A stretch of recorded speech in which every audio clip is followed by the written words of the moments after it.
पवित्र गणेश चतुर्थी और ओडिशार गणपर्व नुआखाई अवसर रे तथा प्रभु बाणेश्वर महाप्रभुंकर अपार करुणारू समस्त बणईवासी को अनेक अनेक शुभकामना और अभिनंदन।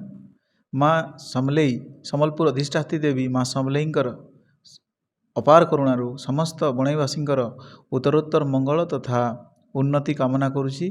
पवित्र गणेश चतुर्थी और ओडिशार गणपर्व नुआखाई अवसर रे तथा प्रभु बाणेश्वर महाप्रभुंकर अपार करुणारू समस्त बणईवासी को अनेक अनेक शुभकामना और अभिनंदन। माँ समलेई समलपुर अधिष्ठात्री देवी माँ समलेईंकर अपार करुणारू समस्त बणईवासींकर उत्तरोत्तर मंगल तथा उन्नति कामना करुछि। धन्यवाद।